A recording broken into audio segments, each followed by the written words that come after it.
Defanziva, u ekstazi. 20 minuta. Kad pre prođe, brate, koliko život brzo prolazi. Ste vi pitali to me? Ja se znam. Znam ja.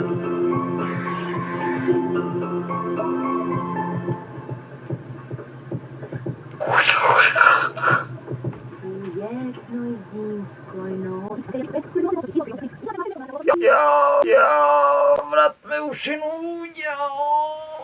jao, plače i Mario, ne samo zeko, čekaj u pičku mat. Moram se pomolim Bogu za pomoć i isciljenje mojih rana.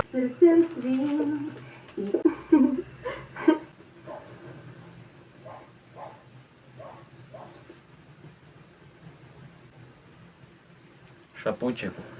Gdje sam bre ja? A tu sam, ne vidim se jebo. Nisi valjda otpio. Normalno da jes.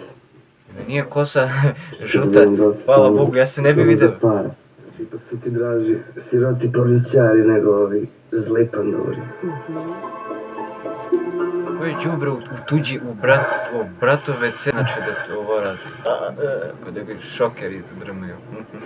Brate, snimam 42 minuta i 2 sekunde na 27 minuta. Koji poremećeni čovjek. Glava bo, mamut. Usta tebem tako u tvoju kuću da radiš. I što mu vene izađe. Koji ovaj ćelavi usta ga ćelava. Koji su ovi s naočare, u naočarima ga nabijem. Nikaki su ustavi jebem.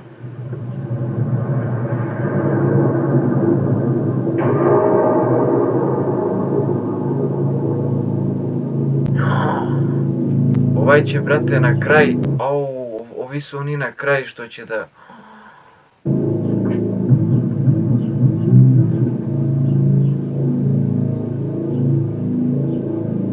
Sve ti jebem ćelovo, šta gledaš jebemlik? Pa ti da bi ćelovo. Govnar.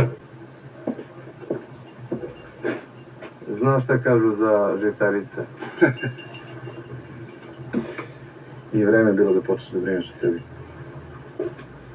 Uz veliki talent obavezno ide velika želja za samorazjebavanjem.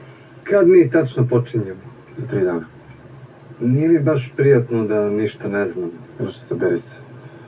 Ti si porno glumac koji želi da zna o čemu se radi u filmu. Malo je to apsurdno, da ne? Ne treba ništa da znaš. Treba samo da se opustiš. Ovdje Žika ima sličnu Ne znam, frizuru. previše je para Ja tu sad. da bi nešto bilo prepušteno slučaju. Miloše, ovo je jedna jako ozbiljna organizacija. Sjebana organizacija. Moji klijenti tačno znaju što hoće, a ja jako dobro znam što radim. Onaj klijent je debil. Budi spokojan. To je svi klijenti su Sve je već unaprijed izražirano za tebe. Ti nema šta da glumiš, treba samo da se pojaviš, budeš to što jesi. Ti ga... Pustiš se i reaguješ. Kako bi inače Miloš reagovao. Pornografija ne sme biti iluzija. Ona mora biti direktan prenos seksa.